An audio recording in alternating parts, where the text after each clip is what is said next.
Sometimes in Photoshop, you will want to create custom shapes. And you'll be doing a lot of this if you're doing graphic design work or web design work or UX or UI design work, where you're using a lot of vector style shapes and graphics, but you might also need to use this in some of your photos if you're doing some photography. So let's take a look at how we can create shapes inside of Photoshop. So first of all, we have the Shapes tool in the toolbar off to the left. So here we have the rectangle tool with the shortcut key U, which draws rectangles. This is different than the rectangle marquee selection tool, where we use this tool to make actual selections, whereas the rectangle tool is going to allow us to draw a rectangle shape. And if we click on this, we can see other tools here: rounded rectangle tool, ellipse tool, polygonal tool, line tool, and a custom shape tool. And we'll go through a couple of these at this moment just to give you a brief overview of how these work. So basically I can just click on that and I will go ahead and draw out a rectangle. The same shortcut keys work before, where if I hold shift I'll get a squared image. So if I let go of shift I have a rectangle, and you can see the blue line. It might be a little hard to see on your screen, but there's a blue line for that rectangle. And when I release, it creates it. And it fills it in with whatever the foreground color is, or whatever color swatch I have selected. So here you can see it says fill and the color is black.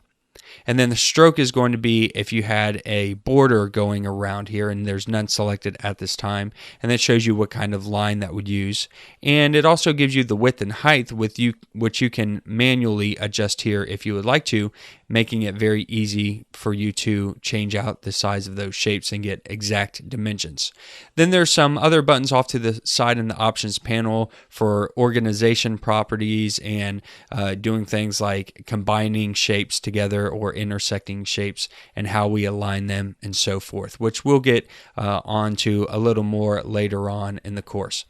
But for right now, we can change the color of the shape. If we click on the fill, we can pick one of these colors and it'll automatically update for us, which is nice and easy. We can also do gradients and other kind of cool color effects here. So we'll just leave that here, a blue fill. Notice it's different than our foreground color swatch, which is black. So if we take and we make another rectangle at this point, it's going to color it in with that fill color, so that will override the black color that we have here. You can also see off to the right that we have some of these properties, such as its color and stroke and size and other things that you see in the options bar, where you can adjust those over in the properties tab here. Now we can also create other shapes, such as the ellipse tool if we want to make circles or ellipses. And we can do polygonal if we just want to select how many sides. So I just clicked one time, it brings up this little dialog box. We can say how big we want it, how many sides it needs to have, and if we want to smooth it. And you can create stars and do other things here if you would like to. So we'll just give a 8 sides polygon, and here we have that shape. There's also a line tool, and this will allow us to draw some basic lines. Now, the thickness of the line is going to be based on the weight when we draw it. So here it's 1 pixel, and you can hardly see it. However, if I change that to say 100 pixels, and then I draw a new line, you'll see that it's a lot thicker here. And then we have a custom shape tool. So here we have a bunch of different shapes that we could pick from, and you can always add in more later on if you want to. So we can pick, like, say, this arrow, and then whenever we draw, it'll actually draw an arrow for us. And then, of course, you can always change how big that is based on its width and height and other properties in the properties menu. So now let's take a look at another tool that is going to give you a little more freehand form. So I'm going to undo all of these real quick. So we have a nice new canvas here, and as you can see, as I'm backing through the history, it shows all the changes that we made. We're going to take a look now at the pen tool. Now the pen tool is going to make and change paths or shapes with anchor points and handles. So go ahead and select that pen tool, and at the top you'll see it's listed as a path. And we just have the basic pen tool for now. There's other pen tools and other different things we can use. And this is a shortcut key P. And what happens here is now I can click and I can draw a path and create a shape or a path based on what we're actually selecting. And what we're making here is what are called anchor points. And the anchor points will allow us to create a shape.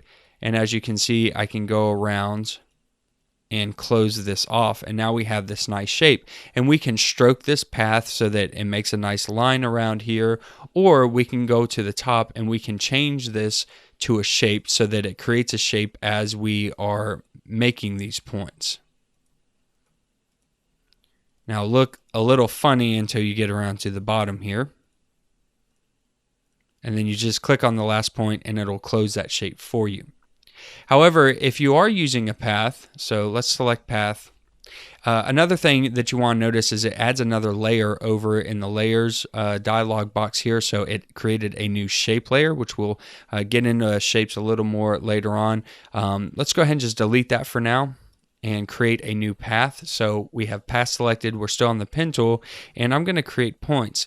Now, something else that you can do is, because these are anchor points, they can either be straight lines, or we can click and drag and it'll make these nice curves, and it gives us these weighted points which we can actually manipulate and move around.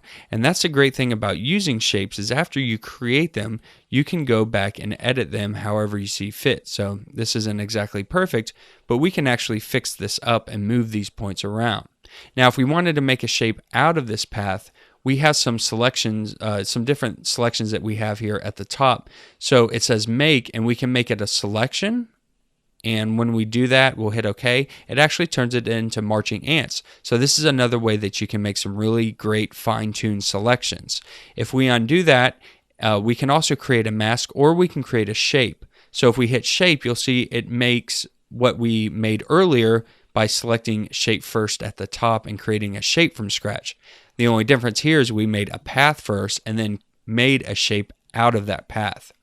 Now we can also manipulate these points, and if you see, if I hover over the points, there'll be a minus sign and a plus sign, so we can add in more points if we want to make it smoother. And again, we can click and drag and create those little handles that we can move around and manipulate the shape. And then if we hold down the control or the command button on Mac OS, we can actually grab these points and move them around, and we can also grab the handles. So that way we can manipulate these handles. So by holding control or command, you have the ability to actually manipulate these points and fine-tune this shape however you see fit. Now, the great thing about this is that you can do that with any shapes. So if we go back to, say, the custom shape tool, we can go ahead and draw out that arrow. And then we can go back to that pen tool and we can actually manipulate the anchor points that we have here. So we can actually delete out these points and we can move them around just like we did with the heart there in that shape. So just keep in mind that you can do this with any shapes that you create. So if you have any of these custom shapes inside of this that you add in here, you can add more later on through Photoshop and through presets, that you can manipulate all these different shapes. So it gives you a wide range of things that you can do with shapes. Now there's some other options under the pen tool. So you can see the freeform pen tool. Basically that allows me to continuously draw, and it'll try to figure out the anchor points and fill that in where necessary.